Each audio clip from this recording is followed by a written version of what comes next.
Thank you, Suzanne, and thank you all for being here. I'll do my best to be brief because we've got a really good-sized group, hopefully, to have a good discussion after we've both talked. As Suzanne said, this is a study that we conducted for the German government, who commissioned it because they wanted to develop a new food assistance policy, and so wanted a summary of other people's approaches to food aid and food assistance. So that's what the report is. You've got a copy of the synthesis of the report on your chairs, and the long report is available on the ADI website, and we can provide the link after the meeting. I'm realising I should have had it on my presentation, but don't. But anyway, we'll make sure we give you the link.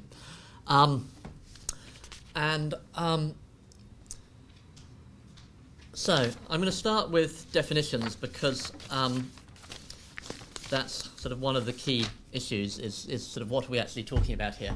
A few years ago, if we'd been asked to do this study, it would have been about food aid, and it would have been much clearer what was included within the definition of food aid and what wasn't. There's been this shift to starting to talk about food assistance, and what that is much less clear, and the subject of sort of debate and controversy. In terms of sort of who's making that shift, WFP in their new strategic plan, the World Food Programme, are talking about shifting from being a food assistance to a food aid agency. ECHO, the European Commission Humanitarian Office, have a new humanitarian food assistance policy. And other European donors are increasingly using the term food assistance. The US have tended to use the terms food aid and food assistance interchangeably for years. So the sort of shift is less clear there, and they still rely more on traditional food aid, but they sometimes call it food assistance just to confuse matters further. But so what are we talking about when we talk about food assistance? The definitions, as the slide suggests, range from the very broad to the more narrow. The prime reason for the shift is to include cash transfers. And so WFP in its new strategic plan doesn't define it, but the new things it's doing, which are the reasons for the shift, are providing cash as an alternative or a complement to food aid, and increasingly engaging in local and regional procurement of food. The ECHO definition you can see there, for instance, is immensely broad. It encompasses not just food and cash intended to be spent on food, but a whole range of other things, seeds, fertiliser, even agricultural extension services, a bunch of things that would normally have been seen as food security interventions, other than food assistance. And then there are slightly narrower definitions, like the one there from the Canadian Food Grain Bank, that are essentially about measures that directly support food consumption, which tends to restrict it more just to food aid and cash. There's certainly, as I say, a lack of agreement on what the definition of food assistance is. Whether or not this sort of confusion matters is interesting to think about.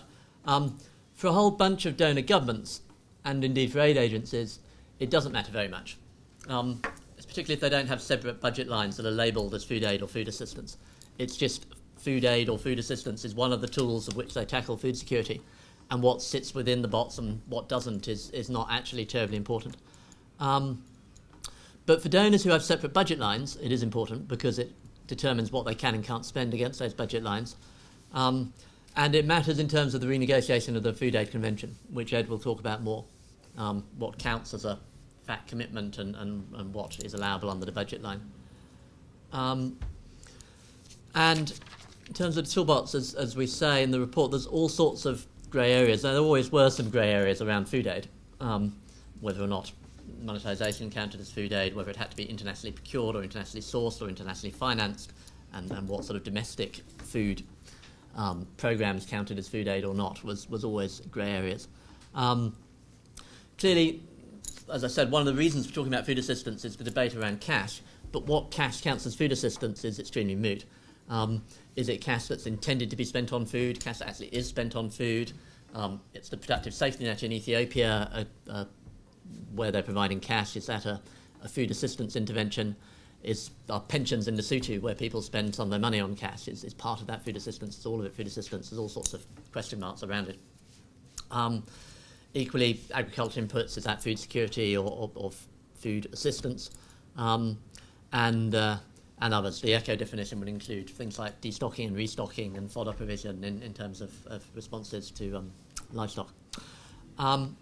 So, lots of grey areas. And sorry, I reorganised the presentation just so I was starting. So this was the issues to cover, which I should have done earlier. What's happening with food assistance? Part of the answer is we don't know because the definition's not clear. So what we're including when we come up with graphs like this has become less clear. What this actually is a graph of is the World Food Programme's interface database. So it's measuring traditional food aid, which, as you can see, is declining over the long term. But whether that's been compensated for by a corresponding rise in cash-based transfers that aren't currently being included in this collection of data is unclear. But probably not, because cash transfers are still relatively small. There's a very clear trend to food assistance being used less for development, and yes, less in development contexts and more for emergencies. So there's a very clear decline of what was called programme and project aid, but essentially was aid either in sort of direct support to governments or project development food aid, and more use of emergency food aid. There's less food aid that is internationally sourced, so less food aid shipped from donor countries to developing countries, and more of it bought either in the countries where it's needed or regionally, with the exception of the US, which, although it's starting to move towards local and regional procurement, still provides the bulk of its aid is tied to US procured food aid. The graph that we showed you showing the long-term decline, as you can see, it has a lot of short-term variability. There's lots of ups and downs and bounces around a long-term declining trend. And there's some increasing role of non-DAC donors. Donors like some of the Gulf states, China, India, are starting to provide food aid or food assistance themselves. There's a massive blip in 2008 when Saudi Arabia provided 500 million to the World Food Programme to respond to the food price crisis. And that's something of a blip. But aside from that, there is also a growing role of non-DAC donors. As Suzanne was saying, there's lots happening within the sort of broader food security architecture within which food assistance sometimes fits and maybe should fit more. The Committee on Food Security, which is managed by the Food and Agriculture Organisation, the FAO, which has been around for years but hasn't been terribly vital for some years, is being revitalised, at least in theory. There's been a UN high-level task force to respond to the high food prices crisis that's widely seen as having been quite effective in generating coordination amongst UN agencies and more broadly, and so there's an appetite, certainly on the part of donors, for that to continue, although sort of what its mandate is beyond the food price crisis is less clear. There were a series of, in 2010-2009, meetings where food security was at the top of the agenda in the G20, the G8, the L'Aquila Summit. There's a new, in humanitarian terms, a new jointly managed WFP and FAO food security cluster. So that is being started. And of course, sitting within all of this wider architecture is the renegotiation of the Food Assistance Convention.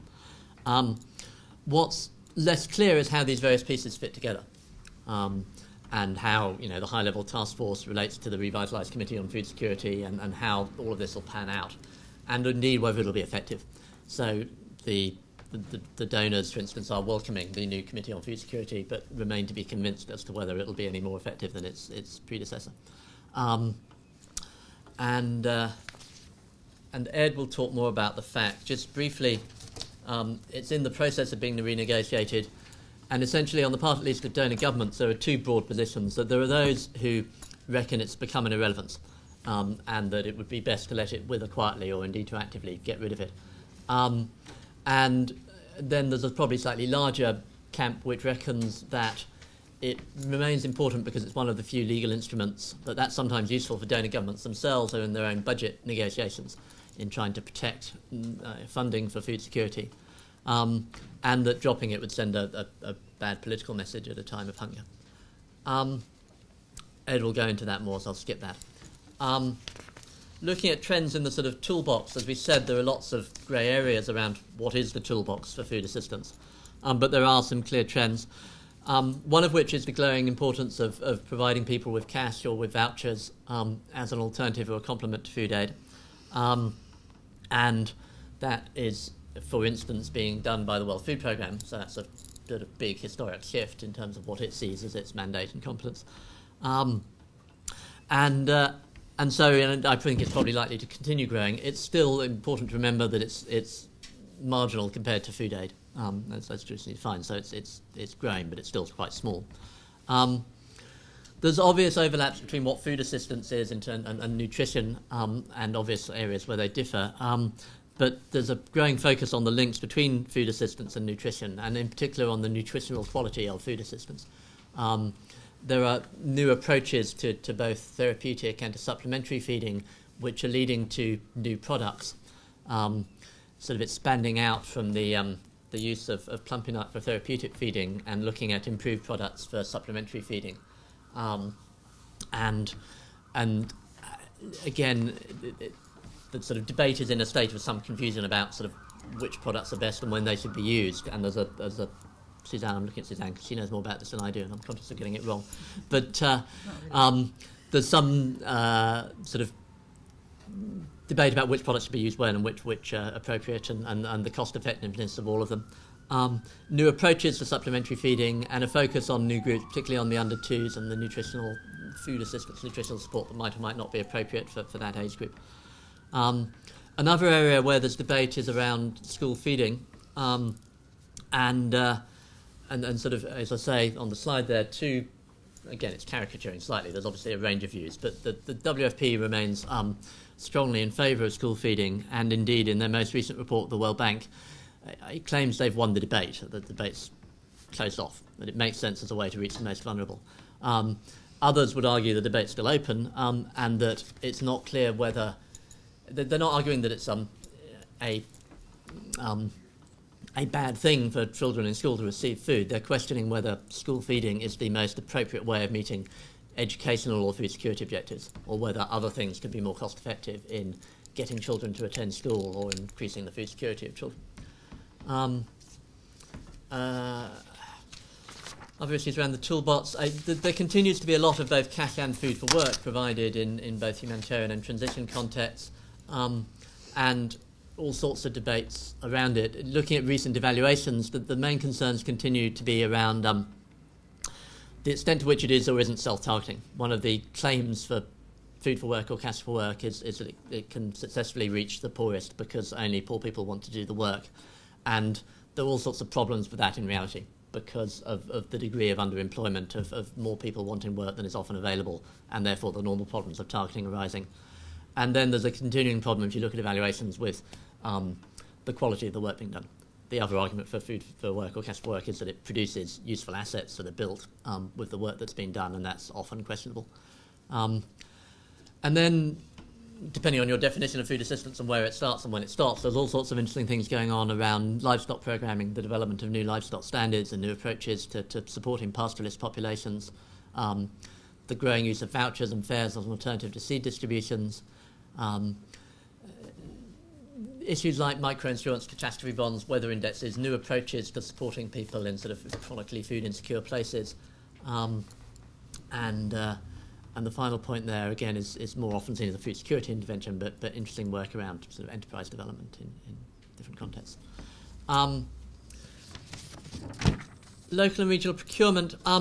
As I said, there's more and more of this happening. WFP's budget is increasingly cash-based, and they're locally and regionally procuring large proportions of what they provide, other than US food aid. But the really interesting important shift is with the US, that traditionally has provided food aid, and its food aid program is part of a legislative process through a farm bill, and much of its food aid is managed by the US Department of Agriculture. So it's all tied up in the politics of US agriculture, which is why it's traditionally been tied. and indeed how it's shipped is also tight. It has to be shipped on US vessels. So it's fantastically cost ineffective. Its own audit office has pointed out how cost inefficient doing that is. But there's been very little prospect of a political shift in that. Just, the Farm Bill is fairly set in stone and Congress isn't going to move. But what's interesting is they're starting to find ways around it. So there's a new pilot program over the last couple of years that's starting to allow some local and regional procurement that's planned to expand this year. And so whilst the sort of central edifice of tied food aid remains, and the US as provider of over 50% of global food assistance is a dominant player, there are sort of cracks around the edges, and so prospects of change. Linked to that, WFP, the World Food Programme, has a program it calls Procurement for Progress, which is focused on whether it can deliver better sort of developmental outcomes from its local procurement, rather than just focusing on getting the sort of decent quality food at the cheapest possible price. It's looking at whether it can support smallholder farmers in its processes of procurement. Monetization, this is it's largely just the US that do it now. It's tied US food that is sold and used to fund development projects, and is a large part of the budgets of some of the big US NGOs, notably Catholic Relief Services and World Vision. CARE stopped doing it because they saw it as inappropriate. But it remains a large part of US food aid policy. Again, there are slight signs of cracks, though. It's been set in stone for a long time, but the sort of new tactics within the US administration are thinking about how they could do less monetization. They're probably not going to be able to get rid of it altogether, but they're thinking about how they might be able to reduce volumes and give a corresponding amount to the NGOs to allow them to do food security programming. The argument on the part of the NGOs has never been that monetization is a particularly sensible thing to do, but that they wouldn't receive the resources any other way, so it's a sort of good second best option. Moving on to sort of operational programming trends, the big thing that's going on at the moment is the revision of the Sphere standards that include a new, more strongly integrated chapter on food assistance, food security and nutrition, so making the links between nutrition and food assistance I was talking about, encompassing the shift from talking about food assistance to food aid.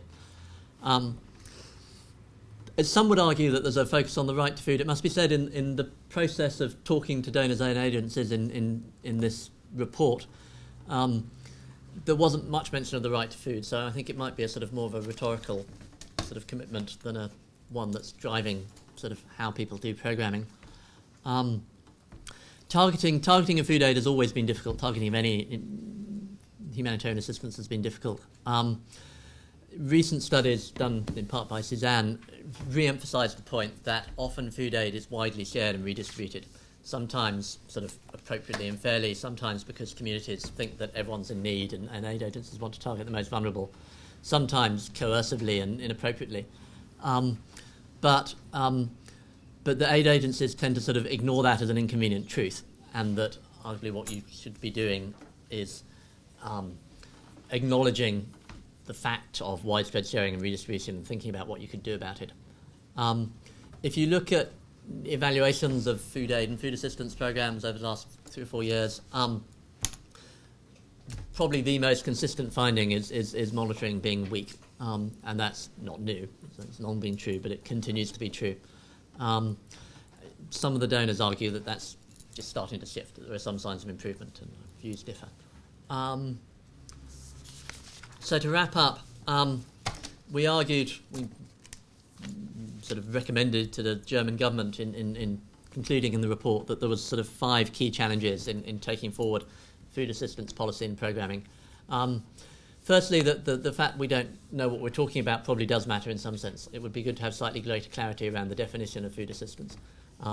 That, particularly if you want to renegotiate the Food Aid Convention, which the Germans do, it certainly matters for that, if there's nothing else. That the new food security architecture that is sort of in the process of being developed needs to continue to be developed, and there needs to be better attention to the interlinkages between the different bodies and what sits where and how they relate to each other. That a broader toolbox is appropriate, leaving aside whether you call it food security or food assistance or food aid, and that cash in particular is worth expanding the use of, but also the other types of instruments we've been talking about. That there are real opportunities for linking food assistance, food aid policy and debates better with the sort of growing social protection, social assistance debates.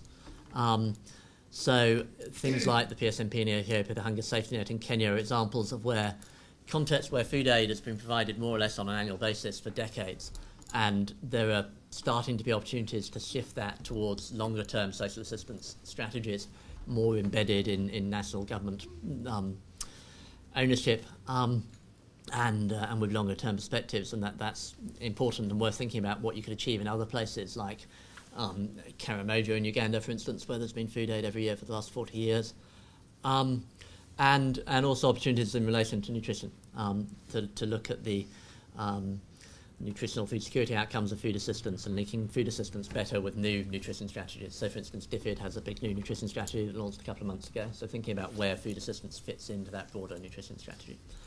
And that's it. I will hand over to Ed. Thank you very much.